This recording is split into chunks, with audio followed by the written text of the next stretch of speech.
Parker v. Alexander, case number 25487.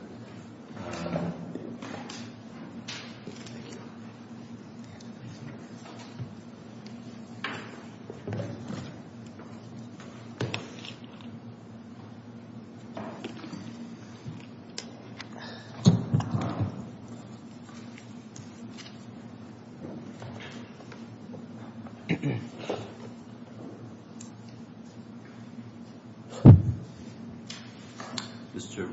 Williman? Yes, Your Honor. Good morning. Good morning.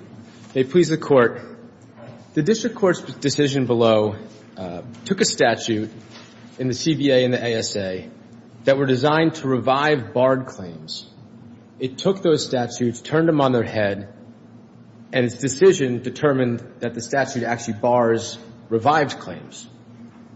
And this decision was contrary to three things: the text of the statutes of the CBA and the ASA, the intent of the statutes, and a significant body of case law, including decisions from the First Department and the Court of Appeals of the New York courts that interpret the Home Rule law and hold that New York City is permitted wide discretion in legislating in the area of civil rights, regardless of whether or not that legislation creates new causes of action, sets different time frames to bring those causes of action, and sets additional penalties and remedies under the laws, even when those liabilities, penalties, statutes of limitations, et cetera, do not exist at the state level.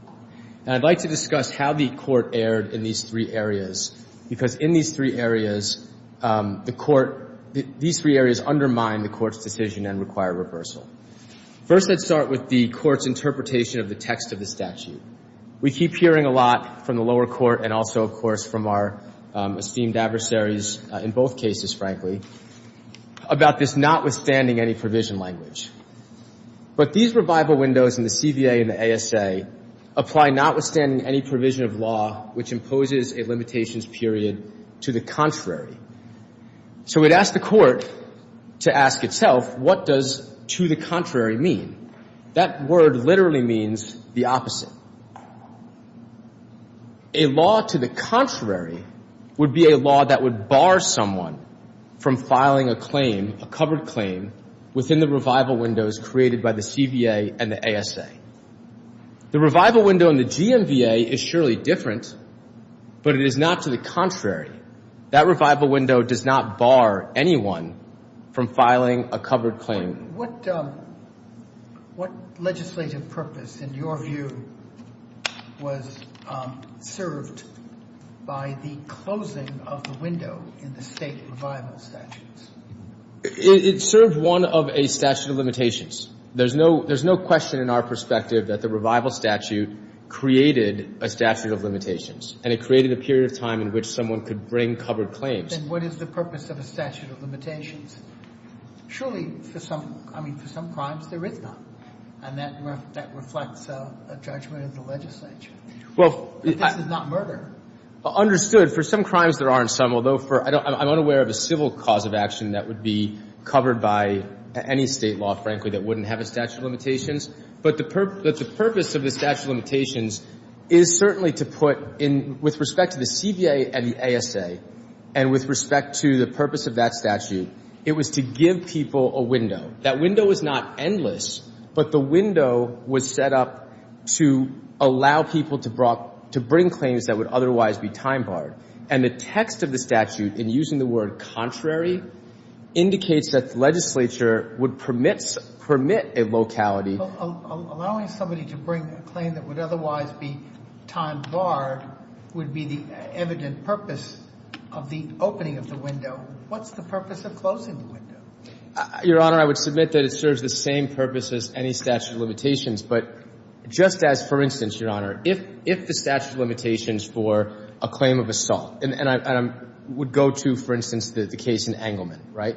There's a lot of statute of limitations that have been set under the CPLR, including statute of limitations for assault that obviously overlap very greatly with the statute of limitations that were set forth in the original GMVA. And the case in Engelman held not only that the GMVA isn't controlled by the statute of limitations set forth in 215.3, because the GMVA is of a different nature. It is one of a civil rights statute. It is not one that is designed to prevent assaults. But that Engelman case also made very clear that the statute of limitations in the GMVA initially also wasn't preempted by 214. And 214 at the time provided for a 3-year statute of limitations for claims that were arose under a statute, which the GMVA did. So this First Department the First Department Appellate Division has already held that statutes of limitations, sure, there was a purpose to 215's 1-year statute of limitations. There's a purpose to 214's 3-year statute of limitations, but that didn't prevent the 7-year statute of limitations in the GMVA from being upheld as not preempted, because the GMVA, both the underlying statute and, frankly, the revival provision, are both within the nature of providing people remedies for civil rights violations and aren't covered by the CPLR's provisions. Why are you all resisting certification? We didn't actually – I would say, Your Honor, that certification, of course – let me ask you. Are you resisting certification? I'm not trying to hedge my bets here. We do think are you resisting certification? No, I would say no. I'm not advocating for it affirmatively, okay, no. But I'm not resisting it. If the court deems it to be appropriate to certify, I certainly wouldn't point to anything that would say the court would be somehow abusing its discretion or even making the wrong decision in certifying, just to be very clear. Okay. I do believe that the text of the statute is clear because, and I believe also. These are issues of significant importance to the state of New York, to the city and so on, to state actors. And certification is meant to embody these federalism interests and to make sure that a federal court or a federal entity doesn't interfere or get it wrong with respect to these important legal and policy-related issues. So why, given the fact that this is all about state law and invokes or involves significant state-related policies, not federal, why shouldn't we certify? The only thing that I would point to is the consideration that this court takes into account as to whether or not it can determine based on existing appellate decisions in New York State cases what the Court of Appeals would decide if this was in front of it. I would submit that the case in Engelman has been misconstrued, frankly, by both lower courts, both in the Black case as well as in the Parker case. It is very clear, the decision in Engelman. So two district court judges got it wrong and misread it. Well, I'm not suggesting. And so it's very clear. The problem is when there is a lack of clarity that is precisely in connection with state law, that seems to me precisely to be the situation where we would want a clear answer. The beauty of certification is that it provides us with a clear answer so that we don't get it wrong, we don't meddle in it, and we just ask Albany what is the answer, and it spits out an answer. Your Honor, I'm not advocating against certification, just to be very clear. And I feel part of my job up here is to advocate for the substantive correctness of the. I agree. I heard you do not resist certification at the beginning. Understood, but certainly if the language of the statute, and I know my time's up, if the language of the statute combined with its legislative history and the Engelman decision doesn't lead the court to a clear answer as to what the Court of Appeals would do, then certainly certification is a perfectly reasonable option for the court to take. And my understanding is the New York Court of Appeals acts expeditiously and provides us all with an answer relatively quickly.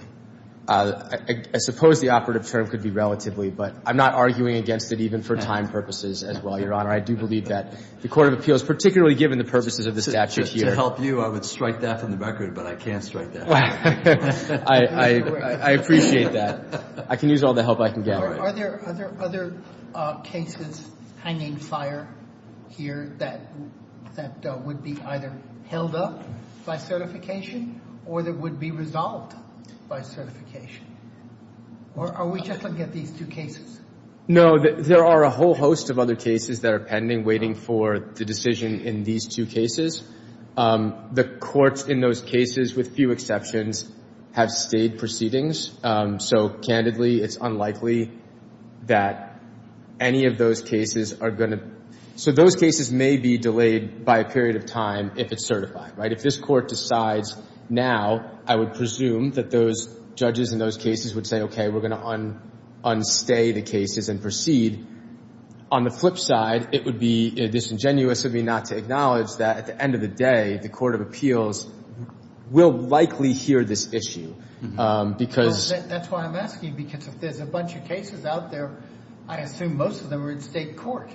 That's correct. It's mysterious to me why they would stay their cases pending a decision by a federal court on a matter of state law. Well, it is curious. I'm not asking you to explain what they're doing. It just seems odd. Well, I think that most of those cases are stayed by agreement of the parties. In fact, I believe that all of them are stayed by agreement of the parties. The only case that I'm aware of that's not entirely stayed right now is one where the plaintiff objected to the stay and partial discovery is proceeding. That case happens to be in front of Judge Clarke, so perhaps it's not surprising that she moved that case forward, at least to some degree. My interpretation is that those courts were hoping to have some clarity within, a reasonable period of time so that those claims which, aren't going to essentially stale out while they're waiting. So theoretically, there's a whole bunch of claims hanging fire while these cases get decided. That's correct. If the court, again, I'm not putting myself in the heads of those judges, I suspect that if the court were to rule substantively on this, those cases would move forward. Those cases, if we're going out into the future then, would almost certainly get appealed up to the Court of Appeals. Up to the Court of Appeals. And then we have the possibility of a conflict between our own resolution of the issues before us here and the New York Court of Appeals. And meanwhile, you have all of these cases that are pending in federal court that get it wrong because we've gotten it wrong. And then what happens? Because there's always the option we get it right. Well, there is always that. Well, yeah, I was going to, I mean, not to,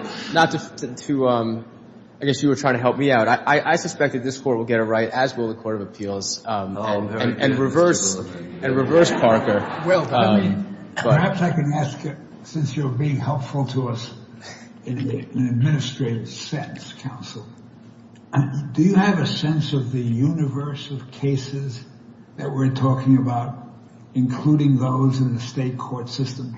There's between 1 and 2 dozen, I believe at this point around 20, that are currently stayed, pending the determination of either this or if it's certified. It might be helpful with the help of Mr. Michel, who's still here. Is that you, Mr. Michel? And also Mr. Williams to provide us with a letter listing all of those cases, both in state court and federal court, obviously, that might be impacted by whatever decision we make or that the New York Court of Appeals makes. And if you, I know it's the holiday season, so maybe, I can't say next Friday, as soon as you can. Is that fair? January 15th, if they have to get it right. Yeah, January 15th is fine. There's no problem, Your Honor. We can do that. And can I suggest, in connection with your clerical functions in behalf of the court, which would be greatly appreciated, could you make sure you give us in that letter an indication of, a precise indication of the court and the tribunal where these cases are pending? And it may be that it will await action by this panel to give notice to them. I don't know, perhaps my colleagues have a view as to what such a list would do. Should everybody be advised that we have received such a list? I'm happy, certainly, Your Honor, to provide the court, so maybe perhaps even the docket as well as the judge. We'll be comprehensive in our submission, and Your Honors can obviously do with it what And we'll figure that out, yes. Sure. Okay. Thank Thank you you. very much. Mr. Williams.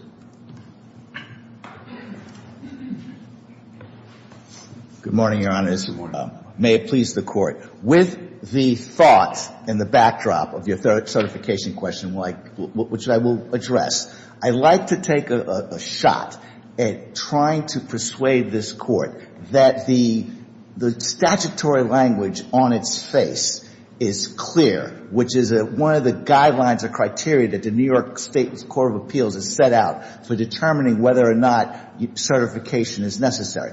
Let me point out two factors that distinguish the Parker case from the Doe versus Black case. The ASA statute was enacted after the VGMPL. So the state legislature, and I'm making the assumption and submitting to the Court, that they were well aware of the existence of the VGMPL at the time that they enacted the revival statute, the ASA. In addition, if you look at the legislative history at the time that the ASA was being promulgated, Senator Brad Holman stated in the legislative commentary, during the discussions concerning the statute, the ASA, that it can only take place within a 1-year window. And the 1-year window is November 24th, 2022 to November 23rd, 2023. The VGMPL extends this, and this is a classic case, as my colleague Mr. Michel pointed out earlier, of conflict preemption. The ASA, if you look at the language of the statute, not only provides a period of limitations, as classically is done for statute of limitations, by using the language notwithstanding any provision of law which imposes a period of limitations to the contrary, which I would submit to this Court is very clear. But it also confers a right of repose upon defendants by using the language not later than. And to me, I'm sorry. It's not we. So with respect to this not later than as a evidence of a statute of repose or an indication that we're really talking about repose, not limitation, what's the best New York Court of Appeals case on that? So the best Court of Appeals case on it? New York Court of Appeals case. There's no case that I'm aware of that deals with revival statute versus revival statute. Well, there you go. So now we can move on to certification. Well, why, if we have no case, if that is the answer, and I think a central part of your argument relies on this concept of repose, frankly. It does. Then why would we not certify? Because the Court of Appeals. I mean, repose is a significant idea or concept, and is insofar as it's a matter here of state law, it's significantly important to the state. It is, but I would submit to the Court that the language of the ASA itself is very clear, which is one of the criteria. I understand that, in excess of caution, I understand Your Honor's concerns and questions, but what is unclear about the ASA? It clearly sets forth that it's a statute of repose because of the not later than language combined with the notwithstanding any other provision contrary to law. You also have, before I talk about field preemption somewhat, what I'm not seeing, and maybe I'm missing something in Your Honor's question, I understand that it might be more cautious to certify this, but the statute itself is pretty clear, was our position. Let me ask you this. Go ahead. Both of the state statutes say that the window opens not earlier than a certain date. So we've all been focusing on the closing of the aperture, but both of the state statutes say that the window opens no earlier than 6 months after enactment. Am I correct that at least one of those statutes provides that the window doesn't open during a time that the city statute does open? You're absolutely correct, Your Honor. And It's not easy to get this straight, but that would be an absolute contradiction. it is. So, and I should have pointed it out. Thank you for raising that point. I'm not sure I understand it. If you can explain it. I will. The ASA, the period of revival begins November 24th, 2022. No earlier than. That's right. The VGMPL, the revival period opens up March 1st of 2023. So even on the front end, there's a conflict between the two statutes. And the other point I would make to this court is that the ASA, the VGMPL can't create a revival scheme that directly conflicts with a state statute like the ASA. And it does, which is why go ahead. Is there a difference between something contradicting and something conflicting? I realize we're just, that's metaphysical, but. Well, in this case, I would submit that it's classic conflict preemption. Not only do you have on the back end with regard to the not later than, but on the front end there's a conflict as well. And the statute, and Your Honor, Judge Lohier, I would just point out that the statute is pretty clear in terms of the language used by the statute. Go ahead. And I'm sorry to harp on your words, but pretty clear is the problem for me. I probably shouldn't have used pretty. I should have used clear. When we can get to clarity, and look, I appreciate the argument. You say it's clear. Mr. Williams says it's clear. These arguments relating to the clarity of the text point us in two different directions. Whatever history exists, you mentioned Holman and so on. I don't know that it's especially helpful. That's. I mean, it's not even a point. It's really a question. Why are both sides resisting? Am I missing something other than as it relates to expense, time, the delay associated not only with this case but also with the cases behind it, which I'll give you an opportunity to say, yes, you'll help with this letter? Well, absolutely. We ourselves in my firm have about 30 of these cases just dealing with the Alexanders. So we're well familiar with the issue.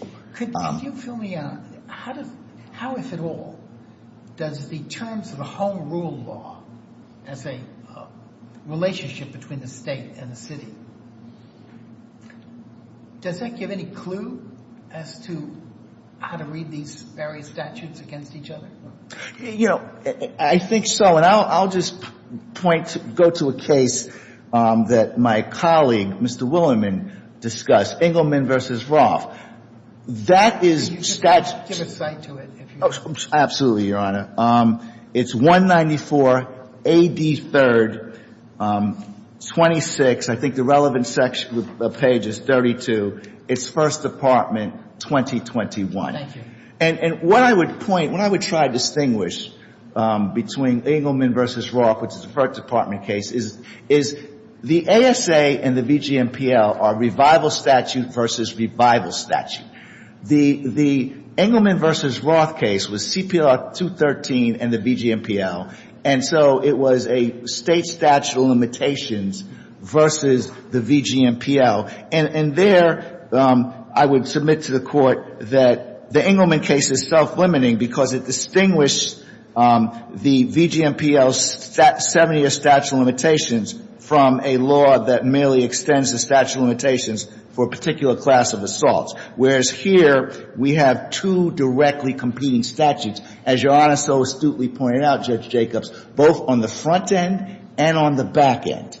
And so if you look at home rule, I would submit to the court that Engelman versus Roth is comparing apples to oranges to this matter, Parker v. Alexander, where you have revival statute versus revival statute, and the state's revival statute is in direct conflict with the ASA. And to Judge Zolier's point, the fact that it's in direct conflict on the front end as well as the back end, which I would submit to the court, demonstrates that the statutes, the ASA is clear on its face, and the state and the city law, the VGMPL, can't create any type of revival scheme that conflicts with it. And it does indeed conflict with it with regard to timing.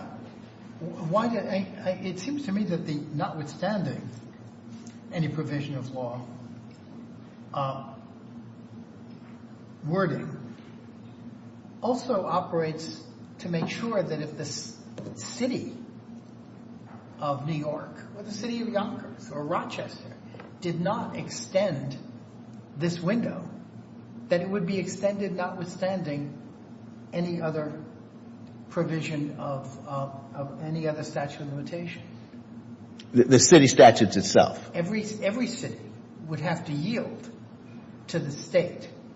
And that's how I read notwithstanding as in important part, that it is saying that if there's a city that does not extend it, or a town for that matter, that it's extended notwithstanding. So you're reading it as the notwithstanding language is permissive, allows the city? I think it may well do both, but it certainly would make sure that cities that did not extend the statute of limitations of their local violence against women laws would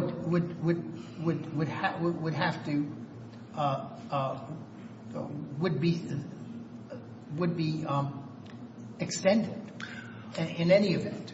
Understood, but would you read that in conjunction with the not later than language, and then when you read them together? Yeah, well, it seems one says not later than, and the other says not earlier than. So it looks like this language is solidifying some uniform principle for how this extension is going to work. On the front and back, yeah. On the front and back end. I would agree, but I would agree that the interpretation would favor I'm not sure what Your Honor is suggesting exactly. Based on what you just said, I would interpret that in favor of the appellees here. It would be my position. I understand. Yeah. Okay. I wouldn't expect anything less. Well, unless there's any other questions, thank you for the time and the additional time, Your Honor. Thank you very much. I'm sorry. So just to ask the same question, you are also not you're not opposed to certification, although you much prefer that we decide. Is that correct? Would prefer that you decide, but am fine with if I have to go to New York State Court of Appeals. One learned group of judges to another learned group of judges. Not a problem. Which is more learned, Mr. Williams? Don't answer that question. Equally. Okay. Thank you, Your Honor. Mr. Williams. Your Honors, I'll be brief. Just 2 or 3 points. As far as the decision in Engelman, which was decided by the presiding judge, Rolando Acosta, at the time that decision was made, he was the presiding judge. The distinction that my colleague just referenced between the GMVA and a statute that creates a statute of limitations for assault claims is all in the context, in that case, of the lower court's decision that the GMVA did create a subclass of assault claims. And when the first department took the case, it said that the GMVA did not create a subclass of assault claims. That's why it wasn't covered by 215.3. The revival window no more creates a subclass of assault claims or sexual assault claims than the GMVA's original purpose, which is a civil rights statute. And so it is no more preempted by 215G and J, insofar as those set forth statute of limitations that pertain to a subclass of assault claims.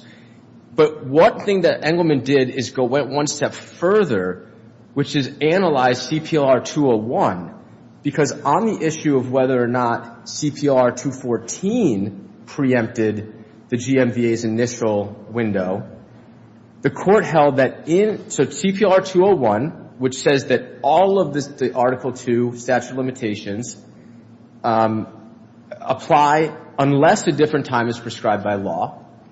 And the First Department held in Engelman that the city's law, the VGM, did prescribe a different time, the 7 years, that was covered by Rule 201. In other words, the 7-year is the exception. It is the other time that is prescribed by law that 201 recognizes as superseding the CPLR statute of limitations. And the reason that I say that, and the language is very important, inasmuch as the VGM itself provides a different time than that prescribed by 214.2, the time prescribed in the VGM controls through 201. You could replace the language in that. You could replace VGM with the revival window, and you could replace 214.2 with 214G and J, and you would have the exact controlling holding in this case. But isn't there a difference between saying unless there's another provision of law that provides and saying notwithstanding any other provision of law? But 201 modifies the entirety of Article 2. And also, with respect, even if you're looking specifically... 201 modifies the entirety of what? Of Article 2, all of the statute of limitations in Article 2. So in other words, any circumstance in which there's another time prescribed by law, which the First Department has held, includes by city law, right? Because the defendants in this case said, well, that only is if it's a state law that applies a different time. Not so. The decision in Engelman says the city law is a law that prescribes a different time pursuant to 201. That modifies everything in Article 2, including 214 at the time, and including 214 now. And the other point that I would like to make briefly is that well, I'm out of my time, so... Well, let me extend it by asking a question. Yeah. Looking at the text of the CVA, the passage that begins with notwithstanding and ends on effective date of this section, assuming the state wanted categorically to make this preemptive of any city provision that had a different window, how would they change this language? What would they do to make it? The word first, the easiest thing would have been to change the word contrary to the word different. The second point that I would make, because contrary means opposite, and that's important, because in a colloquial sense, contrary can mean all sorts of things. But when you're looking at what the literal definition of contrary means, it means opposite. And in this case, it would mean a law that would prohibit you from filing. What else? Would that do it? I think that would do it, which raises an interesting question that Your Honor, I think it was actually Your Honor raised on the front end. Initially, Your Honor raised it. If there's any argument that any part of the VGM is preempted, it's the part of the VGM that didn't allow people to bring claims during the beginning part of the opening revival window. You're saying if any part is, I mean, you would concede that that is preempted because this says you can't bring these claims. Exactly. The VGM prior to the revival window said you couldn't bring claims at a time when the CVA said you could. That is a contrary law. Yeah. That aspect of it probably it's not an issue in this case, but probably should be preempted. What are the wording in this CVA section would have to be changed in order to make this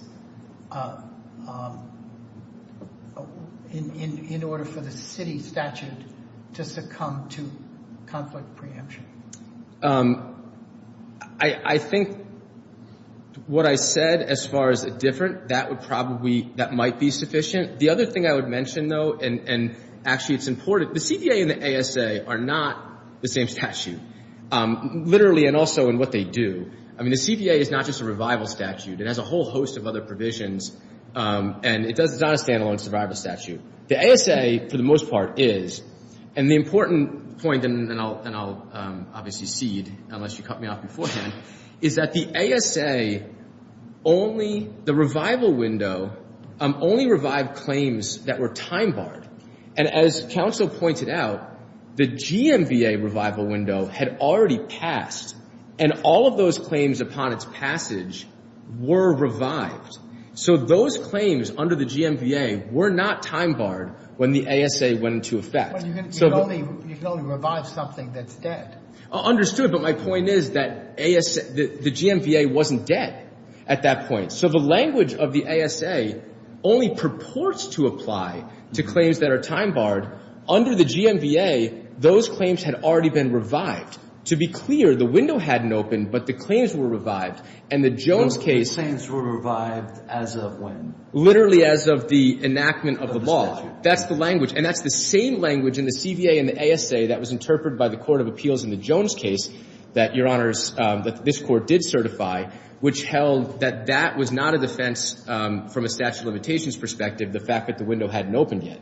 So in other words, the GMVA revival window revived the claims prior to the passage of the ASA. And the ASA doesn't even purport to revive claims that were already revived. You got the argument. Let me just, one more housekeeping matter. So if we were to certify the question whether the VGM is preempted by the CVA and the ASA, with some bells and whistles to that, to the New York Court of Appeals, would the answer to that either way resolve this appeal? In other words, are there any other issues that we would need to resolve? And I'll give Mr. Milton an opportunity to answer the same question. And Mr. Michel.